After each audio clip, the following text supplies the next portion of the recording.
Okey, jadi hari ni kita akan lihat tajuk baru iaitu bidang pembelajaran keempat, kereaktifan logam. Cikgu, Okey. kerja cikgu. Ya. Cikgu ada bagi kerja kat Google Classroom. 22 sampai 26. 22 sampai 26. Ha. Dekat Google Classroom ada? Oh, ada. Sorry, saya tak nampak. Saya tak buat. Google Classroom. Sekejap, cikgu check dulu. Kelas 3H. Bagi saya tengok Google Classroom sekejap.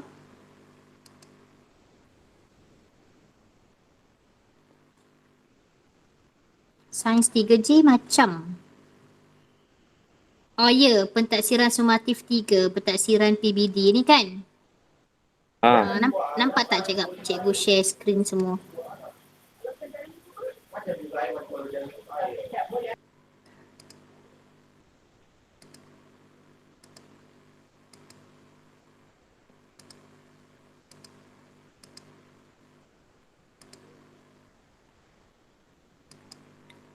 Yang ni kan? Seorang pun tak hantar.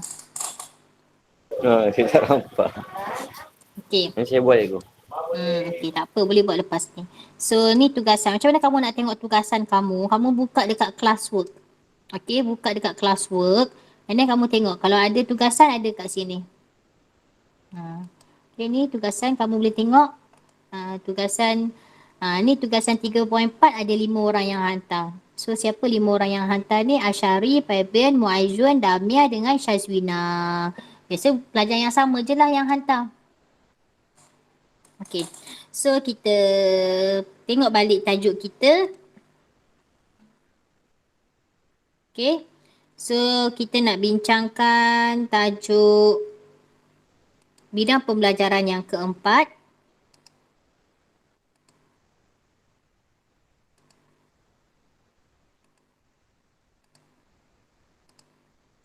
Okey, kita nak tengok bidang pembelajaran yang keempat iaitu kereaktifan logam. Okey, jadi untuk 4.1, kamu boleh rujuk buku teks, buka surat 124. Ya, 124. Jadi untuk hari ini, kriteria kejayaan, kamu dikatakan berjaya sekiranya kamu dapat menyatakan maksud mineral. Yang kedua, kamu dapat menyatakan 2 daripada contoh unsur. Yang ketiga, kamu dapat menyatakan 2 daripada 4 contoh sebatian. Dan yang keempat, dia ada yang keempat, kamu dapat menerangkan. Menerangkan unsur yang terdapat, 2 unsur yang terdapat di dalam sebatian kalsium karbonat. Dan yang kelima, kamu dapat menerangkan sekurang-kurangnya 2 kegunaan mineral semula jadi dalam kehidupan harian. Okey. So nanti link kehadiran ini saya akan bagi pada akhir sesi pembelajaran kita. Okey. So kita lihat dahulu pengenalan. Okey, kita lihat gambar ini. Semua boleh nampak tak gambar ni? Okey. So apa yang kamu nampak dekat gambar ni? Apa nama batuan yang berlainan ni? Ni adalah batu kan? Okey, ni adalah batu. Kalau kamu tengok batu ni warna dia berbeza, betul tak? Betul. Kemudian kalau kamu tengok dia punya saiz pun berbeza. Kemudian dia punya struktur pun berbeza. So kalau kita tengok warna, saiz, struktur ni berbeza-beza, dia adalah disebabkan kandungan mineral yang terdapat di dalam batu ini adalah berbeza-beza. Okey, so hari ni kita nak tahu mineral tu apa? So mineral ni adalah unsur atau sebatian yang wujud secara semula jadi dengan struktur haplo dan komposisi kimia yang tertentu. Ataupun dalam ayat yang mudah, okey, mineral ni adalah unsur atau sebatian pepejal yang wujud secara semula jadi dalam kerak bumi. Okey, so kerak bumi ni dekat mana? Kerak bumi ni dekat dasar bumi lah. Okey, so dekat dalam kerak bumi kita ni ada pelbagai mineral yang terkandung dalam kerak bumi. Okey, so kita nak lihat mineral ni pula kita boleh kelaskan kepada dua. Iaitu yang pertama satu dalam keadaan unsur dan yang kedua dalam keadaan sebatian. Okay. So first sekarang kita nak tengok dulu yang dalam keadaan unsur. Okey, dalam keadaan unsur ni contoh dia, tahu tak emas? Tahu. Emas tu adalah mineral tapi dia dalam keadaan unsur. Okey, ni emas. Kemudian berlian, kemudian perak. Okey, perak ni silver. Okey, berlian ialah paling mahal kan? Okey. Jadi ini semua adalah mineral yang mana dia ada satu jenis sahaja. Emas ni dia tak ada campuran. Kalau dia campuran dia bukan lagi emas, tulen kita katakan. Okey. Dan jenis mineral yang kedua adalah sebatian. Okey. So apa contoh sebatian? Contohnya adalah boksit, hematit, galena dan cassiterite. Apa benda lah pula nama-nama ni cikgu? Okey. So kita nak tengok apa beza unsur dengan sebatian. Okey, ulang semula. Sebenarnya kamu dah pernah belajar masa kamu tingkatan 1 unsur, sebatian dan juga campuran. So unsur ni dia terdiri daripada satu jenis atom sahaja. Okey, dia terdiri daripada satu jenis atom sahaja. So kalau emas, dalam emas ni dia ada satu jenis atom je, iaitu emas. Kalau berlian dia ada satu jenis unsur sahaja iaitu berlian. Macam itulah dan seterusnya. Okay, perak pun sama. Okey. Jadi kalau sebatian pula dia mesti mengandungi dua atau lebih unsur. Okey, dia mesti mengandungi dua atau lebih unsur. Jadi mari kita lihat apa kandungan unsur yang terdapat dalam sesuatu sebatian. Okey, tajuk ni memang agak bosanlah sikit, tapi kamu kena dengar betul-betul sebab apa dia penting supaya kamu tahu apa yang ada dekat sekeliling kita. Okey, so first kali kita lihat hematit. Mana satu gambar hematit tadi? Okey, ini hematit. Okey, ini hematit. Dia macam warna nak hitam-hitam sikit, ada putih-putih sikit. Okey. So hematit ni dia mengandungi unsur ferrum dan oksigen. Okey, ini dalam buku teks ya, muka surat 125. So hematit ni dia ada ferrum dengan oksigen. Jadi nama saintifik hematit adalah ferrum 3 oksida. Okey, so cikgu ulang. Hematit ni nama biasa dia. Nama saintifik dia adalah ferrum 3 oksida. Dan ferrum 3 oksida ni dia adalah gabungan unsur ferrum dan juga oksigen. Faham? Senyap je semua orang tidur ke? Faham cikgu. Faham. Okey. Manakala yang kedua adalah cassiterite. Okey, ada tak cassiterite kat sini? Ni dia cassiterite. Okey, gambar yang last tu. So cassiterite ni dia adalah gabungan unsur stannum. Stannum ni timah tau. Dalam bahasa biasa kita panggil dia timah. Stannum dan oksigen. Okey, stannum dan oksigen. Jadi nama saintifik untuk cassiterite ni adalah stannum 4 oksida. Okey, stannum 4 oksida. Right? Okey, seterusnya yang ketiga adalah kuarza. Okey, yang ketiga adalah kuarza. Apa benda kuarza ni? Okey, kuarza ni dia tak ada gambar dekat dalam buku teks ni, tapi kamu boleh je nak Google gambar kuarza dekat Google phone kamu tu kan. So kamu boleh Google. So kuarza ni dia mengandungi unsur silikon dan oksigen. Okey, kuarza ni dia mengandungi silikon dan oksigen. Dan dia punya kandungan, nama saintifik dia adalah silikon dioksida. Okey, silikon dioksida. Okey, manakala yang keempat, yang keempat adalah boksit. Mana boksit? Ini gambar boksit. Dia macam warna merah-merah sikit.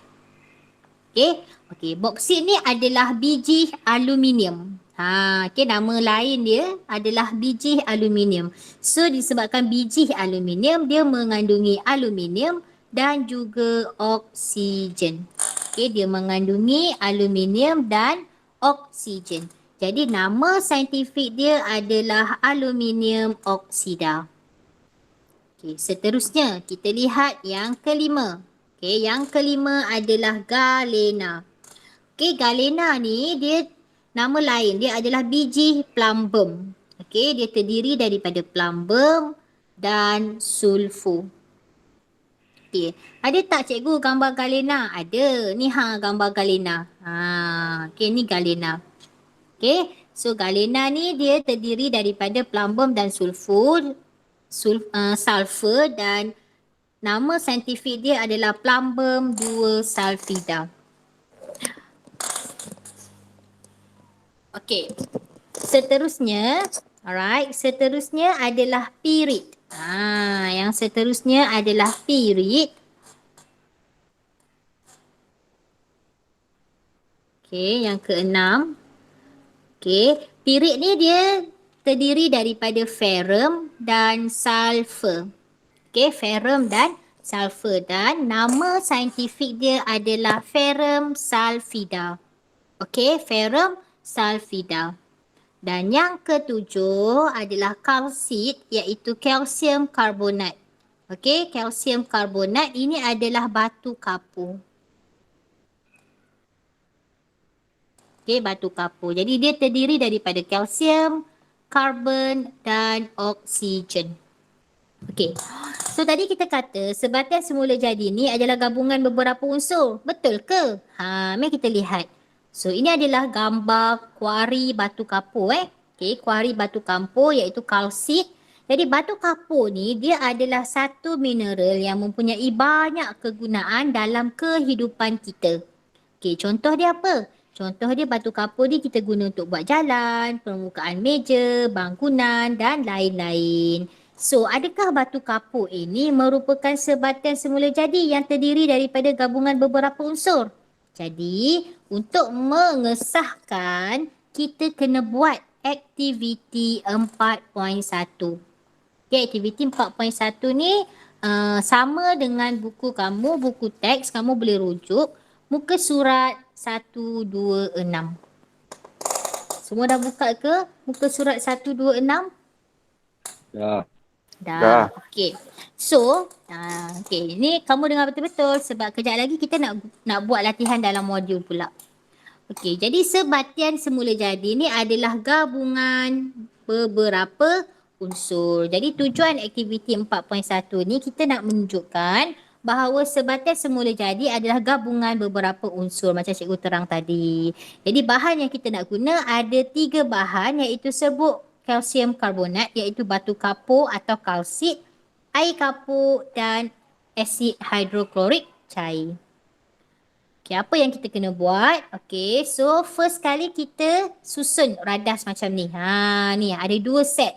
Ni set 1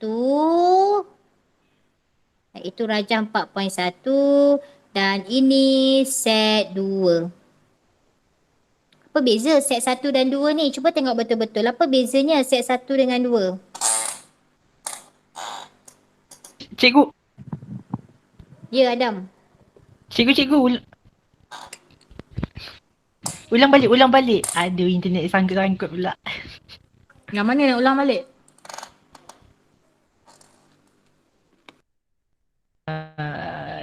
Yang tadi. Macam mana ni? Tak boleh cikgu teruskan je lah. Yang mana yang ini 4.1 ada asid hidroklorik cair. Oh, beza. Okey. 4.1 ada asid hidroklorik cair. Betul? 4.2? Mengantuk ni. Kalsium karbonat je. Mengantuk Alif. Aidil mengantuk.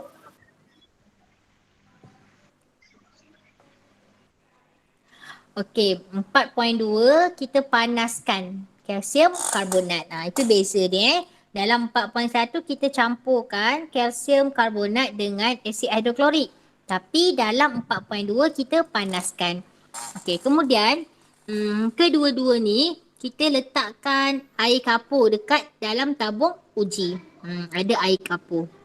Okey, pernah tengok tak air kapur ni? Tak. Okey. Awak bayangkan, dekat tepi awak ada air masak tak? Tak ada buku je. Ada buku. Lain kali letak air tau dekat tepi supaya bila kamu haus tu kena minum air. Okey. Kalau awak air kapur ni dia sama macam air masak. Okey, sama macam air masak iaitu warna dia jernih. Okey, dia macam air masak. Air kapur ni dia jernih. Tak ada warna. Okey, tak ada warna macam air masak. So, okey, apabila kita alirkan gas, apabila kita alirkan satu gas ni iaitu gas karbon dioksida, apa yang berlaku? Air kapur tu dia akan jadi keruh. So, air kapur ni dia boleh ada dua keadaan lah. Asalnya dia jernih. Apabila adanya gas karbon dioksida, dia akan menjadi keruh. Keruh ni macam mana, tahu tak keruh? Tahu.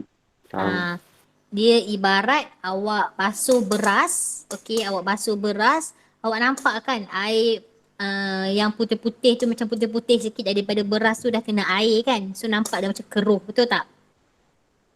Betul. So itulah keadaan keruh. So kita nak lihat.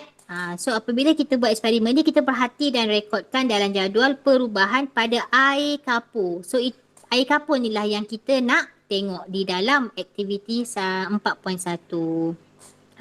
So daripada eksperimen ini, aktiviti ini, kita boleh tengok dekat sini. Cikgu terang teruslah pemerhatian dia sebab kita tak buat eksperimen ni, jadi cikgu terangkan secara teori. Sekiranya ada video tentang aktiviti ini, saya akan share kepada kamu sekejap lagi. So kita lihat keadaan air kapur sebelum gas dibebaskan melaluinya. So dalam kedua-dua keadaan, air kapur ini menjadi jernih. Air kapur ini menjadi jernih. Apabila kita alirkan gas, ada gas yang dibebaskan, air kapur ini akan menjadi keruh. Air kapur menjadi keruh. Jadi, Modul apa cikgu? modul Sains B. Yang warna kuning tu. Sains B warna kuning.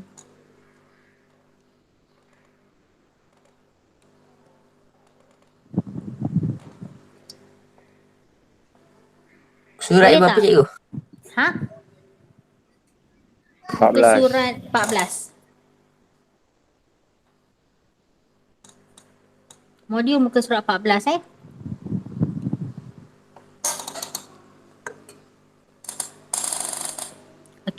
So gas yang diuji dengan air kapur adalah gas karbon dioksida.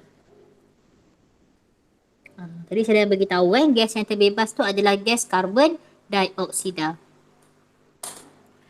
Manakala ujian gas tersebut dijalankan dengan cara kita lalukan gas karbon dioksida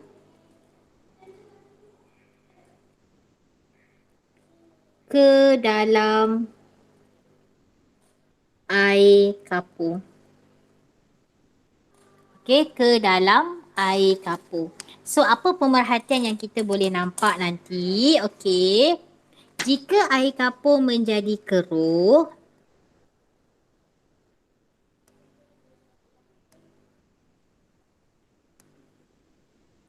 okey, jika air kapur menjadi keruh, gas yang diuji adalah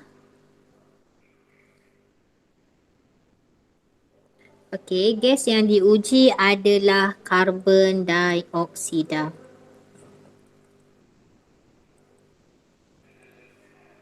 Okey, boleh?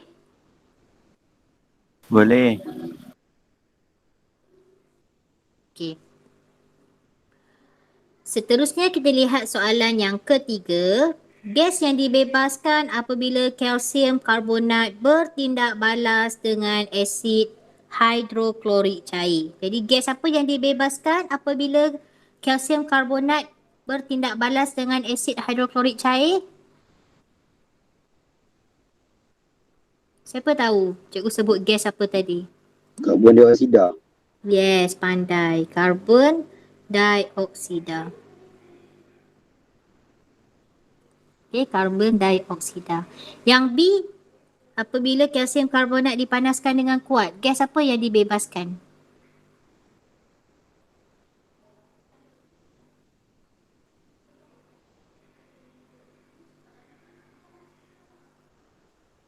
Gas apa yang dibebaskan apabila kalsium karbonat apabila kalsium karbonat dipanaskan dengan kuat?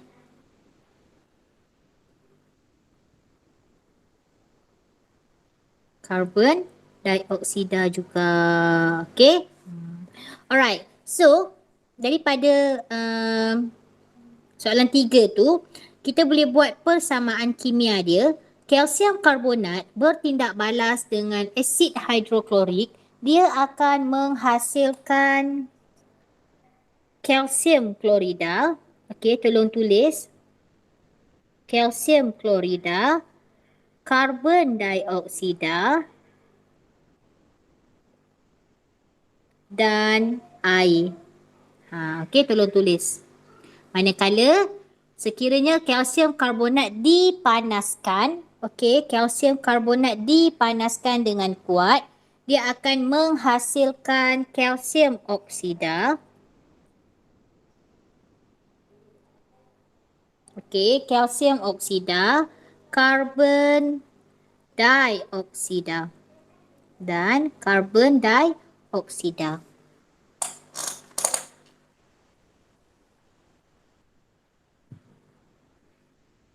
Okey, soalan yang terakhir. Okey, soalan yang terakhir untuk ini. Tiga unsur yang bergabung tiga unsur yang bergabung dalam kalsium karbonat. Apa tiga unsur yang bergabung dalam kalsium karbonat? Berdasarkan aktiviti 4.1 ini. Siapa tahu? Kalsium, karbon dan oksigen. Kalsium, Karbon dengan oksigen. karbon dan oksigen. Okey, bagus. Very good. Okey. Dah selesai ke yang ini? Dah. Okey. So sekarang cikgu nak cikgu ada nak buat satu penilaian pentaksiran PBD TP6. Nak dapat TP6 tak? Nak. Nak, okey. Atas tadi cikgu, atas tadi. Cikgu back balik cikgu, tak siap. Okey. Ya. Saya back balik. Okey, stay.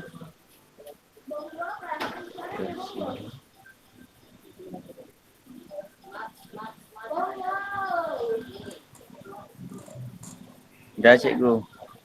Dah ya? Okey. Belum sikit lagi. Belum. Okey. Cikgu stay. Cikgu tak gerak.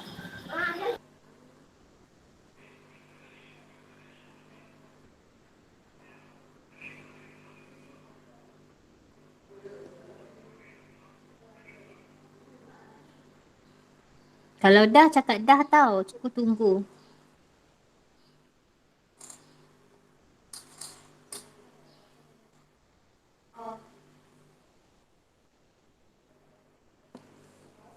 Dah. Dah.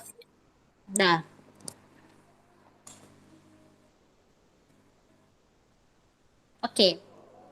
So sekarang kita nak tengok penilaian pentaksiran PBD. Okey, ini adalah aktiviti 4.2 buku teks kamu. Okey, ini adalah penilaian aktiviti Siapa, cikgu? 4.2 muka surat 128. Okey. Ni siapa yang buat dan dia hantar dekat cikgu melalui Google Classroom. Kita akan terimalah, cikgu akan nilai. Kemudian kalau dia boleh bentang dengan baik, cikgu akan bagi dia TP 6. Kalau kamu boleh buat dalam bentuk video pun boleh. Okey, so dekat sini dia kata membuat persembahan multimedia tentang contoh ciri mineral semula jadi dan kegunaannya dalam kehidupan harian. Okey, ini dia suruh buat dalam kumpulan. Okey, dia suruh buat dalam kumpulan. Kamu nak buat secara kumpulan memang tak boleh sebab sekarang PKP. So, cikgu bagi kelonggaran lah. Buat secara berpasangan kalau kamu nak. Ataupun, tapi berpasangan mesti dua-dua kena buat lah. Tak boleh lah seorang buat, seorang lagi dapat nama, memang tak boleh. Ataupun kamu boleh buat secara individu. Individu Okey. ada tu. Boleh terpulang. Kamu nak buat individu atau berpasangan terpulang. Okey. So, ni cikgu cerita macam mana nak buat. Okey. So, macam mana kita nak buat? Kamu cari. Okey, nak cari ni kamu boleh rujuk buku teks sebenarnya. Kamu boleh rujuk buku teks. Boleh rujuk buku rujukan. Tapi buku teks cikgu rasa maklumat ni tak ada. Okey. So, kamu better lah cari dia dekat buku rujukan. Kalau nak cari buku rujukan, cikgu ada beberapa info. Cikgu yang nak tu boleh PM cikgu. Nanti cikgu akan bagi maklumat dia. Ataupun kamu boleh Google dekat internet. Okey, dekat internet actually ada banyak sangat. So, kamu cari maklumat tentang contoh ciri mineral semula jadi. Contohnya dekat sini cikgu bagi satu. So, cikgu bagi dekat sini aluminium oksida. Okey. Kamu nak buat tentang aluminium. Tapi janganlah buat satu je. At least kena ada 5 lah. Okey, sekurang-kurangnya ada 3 ke 4 ke 5 ke contoh mineral semula jadi. Ni cikgu bagi contoh satu, aluminium oksida. So, aluminium oksida ni sifat fizik dia ada mempunyai kekerasan yang tinggi. Kekerasan yang tinggi. Ini sifat fizik dia. Dia sangat keras. Okey. Dan sifat kimia dia tak ada okey. Dan biasanya kegunaan harian, okey, kegunaan dalam kehidupan harian aluminium oksida ni biasa atau lagi satu sifat dia adalah hablur kecil. Okey. So sifat dia yang keras dan hablur yang kecil ni dia sesuai digunakan dalam pasir. Okey, dia digunakan dalam pasir pula, dalam kertas pasir. So, itu adalah kegunaan aluminium oksida. Sama juga macam,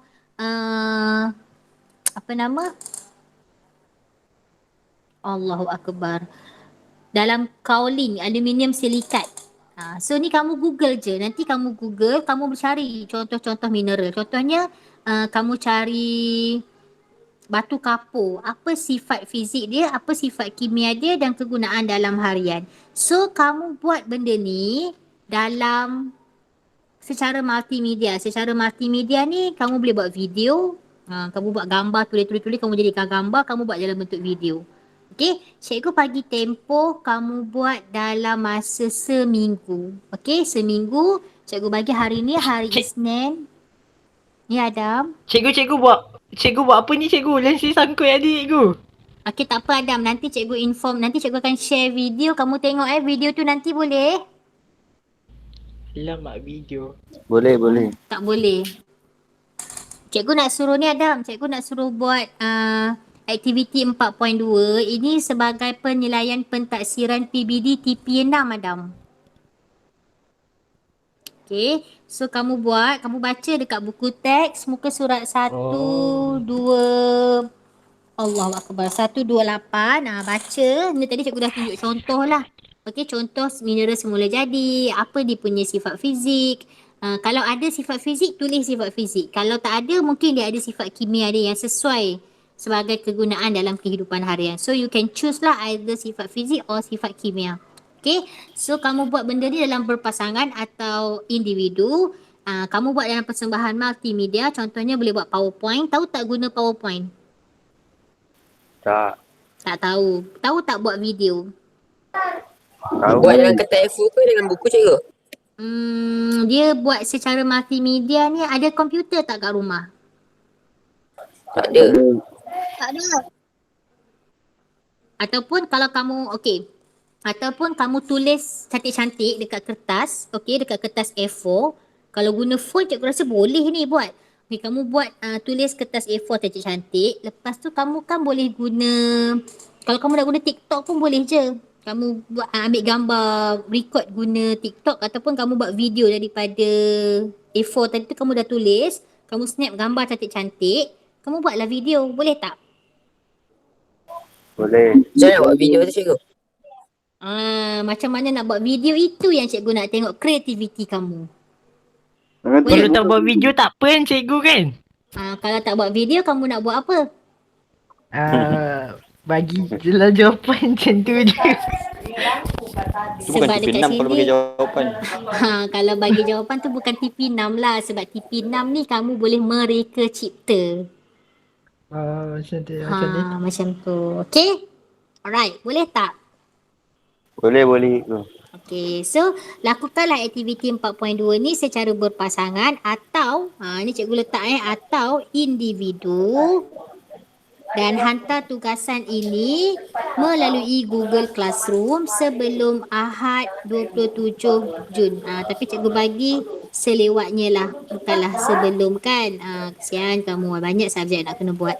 So cikgu bagi seminggu lah untuk kamu buat. So Sabtu dengan Ahad tu kamu ada masa, kamu boleh buat. Nanti hantar melalui Google Classroom. Sebarang masalah, jangan malu-malu nak PM cikgu. Okay, PM je cikgu, nanti cikgu akan cuba bantu kamu. Boleh tak? Boleh. Okay. Ada masa sikit lagi, kita nak buat latihan modul. Okay, latihan modul praktis formatif 4.1. Okay. Kita nak buat latihan praktis formatif 4.1. Okay. Kamu kejap, cikgu nak buka latihan praktis formatif 4.1. Cikgu lupa nak masukkan dalam paparan bahan PDPR cikgu ni. Kejap ya, cikgu masukkan sekejap modul 4.1 ni. Okey, sementara tu kamu jawab dahulu. Okey, yang ini. Okey, ni 4.2. Okey. Praktis formatif 4.1 ni. Okey, cikgu nak kamu jawab sekarang. Cepat.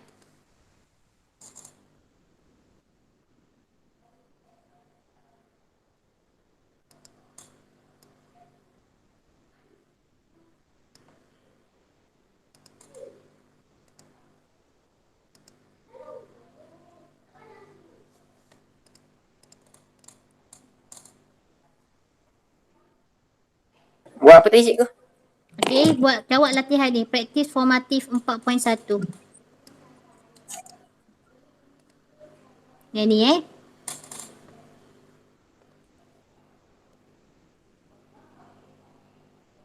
Okay. Yang tak ada modul, jangan risau. Latihan ni ada je dalam buku teks, muka surat 128. Jadi boleh salin dalam buku tulis.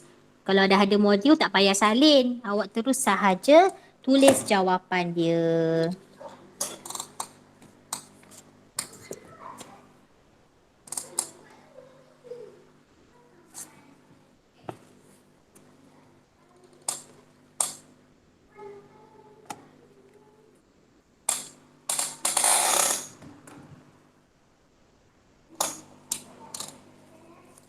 Ada masalah ke? Tak ada, Ibu. Boleh buat? Boleh. Boleh. Dia dapat jawapan. Oh, dah dapat dah jawapan. Bagus.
Okey, cikgu bagi masa kamu sehingga jam 12.55 untuk kamu siapkan. Okey, cikgu.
Okey ke? Boleh buat ke? Ada masalah tak? Tak, cikgu. Sikit lagi. Okey, cikgu tunggu.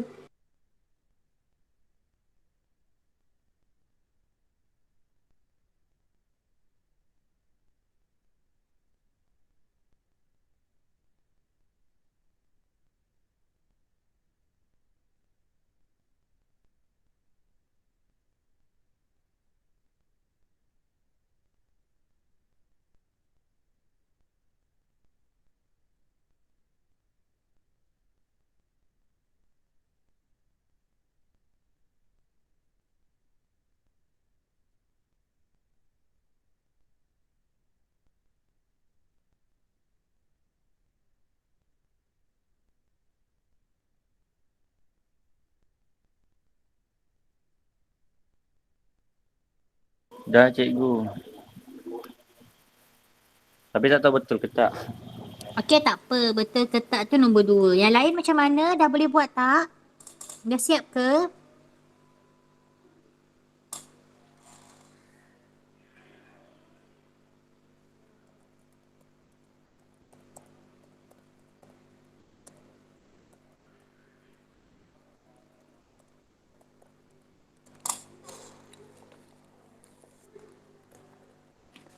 Okey, kita tunggu kawan-kawan kamu yang lain diam je ni. Dah siap ke belum?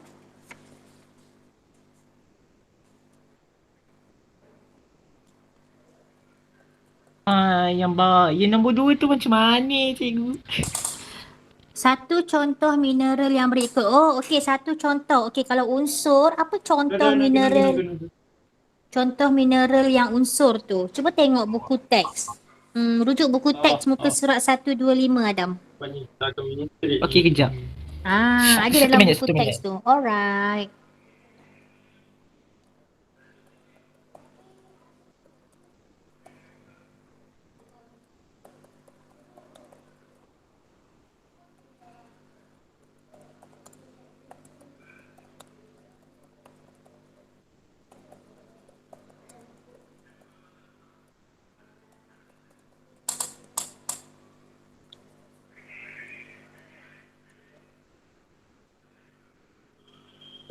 Cikgu, yang jadual kat bawah tu semua sebatian ke?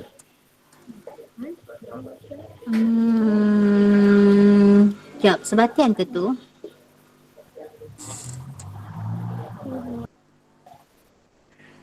Ya. Sebenarnya soalan yang kedua tu adalah membantu kamu untuk aktiviti PBD TP 6 nanti.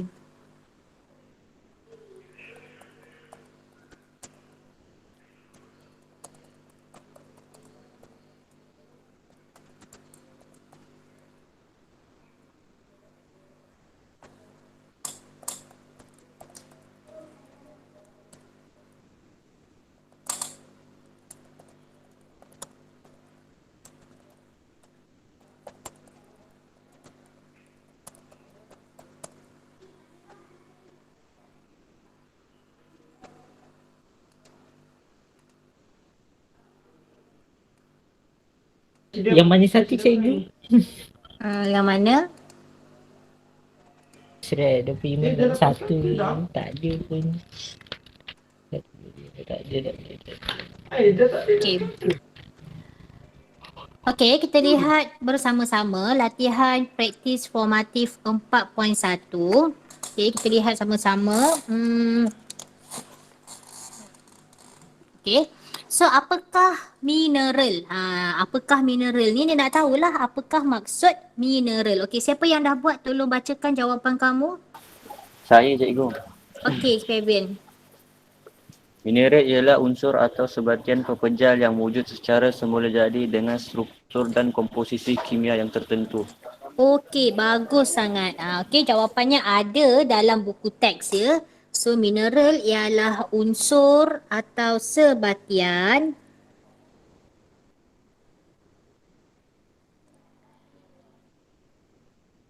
dia mesti dalam keadaan pepejal yang wujud secara semula jadi. Okey, secara semula jadi dengan struktur hablur dan komposisi kimia yang tertentu. Okey, itu maksud mineral. Okey, soalan yang seterusnya dia tanya kita nyatakan satu contoh mineral dalam bentuk unsur. Okey, apa contoh mineral dalam bentuk unsur? Mas. Emas. Lepas tu cikgu dengar ada yang sebut berlian ataupun perak. So kamu boleh bagi mana-mana jawapan. Okey, emas, berlian dan perak. Okey, sebatian semula jadi Aluminium oksida. aluminium oksida. Okey, aluminium oksida. Selain aluminium oksida, banyak lagi ya mana yang kamu boleh sebut. Ferrum sulfida, kemudian batu kapur iaitu kalsium karbonat. Okey. Seterusnya, soalan yang ketiga, nyatakan dua contoh mineral serta sifat kimia atau sifat fizik mineral itu dan kegunaannya dalam kehidupan harian. Ada tak? Emas. Dia nak dalam keadaan emas. Boleh emas. Okey, apa sifat kimia atau sifat fizikal dia? AU. Hmm? AU. AU. Oh, emas tu aurum. Aurum tu simbol dia. AU tu simbol emas. Apa sifat fizik emas? Sifat kimia mungkin tak ada. Tempat. Apa sifat kimia dia? Dia bersifat lengai Lengai tu maksud dia tidak bertindak balas dengan oksigen. Manakala sifat fizik dia apa? Berkilau. Betul tak? Tempat je, Bu. Ha? Tempat. Tumpat. Boleh? Tumpat. So, apa kegunaan emas dalam kehidupan harian? Boleh digunakan Sebagai barang perhiasan. industri elektronik. Sebagai barang perhiasan wanita lah. Okey, barang perhiasan wanita. Lelaki tak boleh pakai emas ya. Okey. Bagus. Nampak kamu dah boleh Apa berbaris sifat ke kimia, Cik? internet. Apa dia? Sifat kimia dia. Lengai. Lengai. So, Fizik tak ada. fizik, kalau fizik kita tak sesuai guna tumpat, kita tulis dia berkilau. Berkilau tu bersinar-sinar lah. That's why dia sesuai dijadikan sebagai barang perhiasan wanita. Okey, yang kedua, Perak. perak. Okey, perak dia punya sifat dia apa?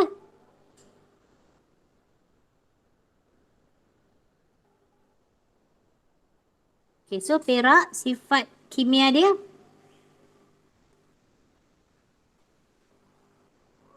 jumpa tak? Tak jumpa lagi. Okey, kalau tak jumpa cikgu tukar sebab satu dah bagi unsur, yang lagi satu cikgu bagi sebatian iaitu kalsium oksida. Okey, ambil yang kedua, kalsium oksida. So kalsium oksida ni dia bersifat base. Okey, bersifat base.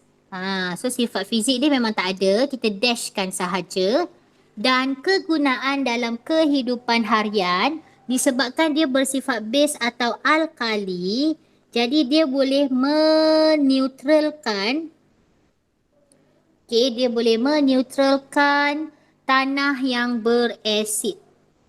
Tanah yang berasid. So itu adalah kegunaan kalsium oksida ataupun dalam bahasa biasa kita panggil kapur tohor. Kapur tohor. Okey, ada soalan nak tanya tak? Tak ada.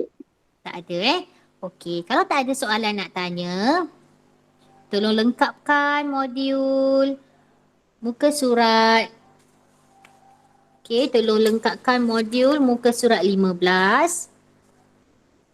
Okey, tolong lengkapkan modul muka surat 15.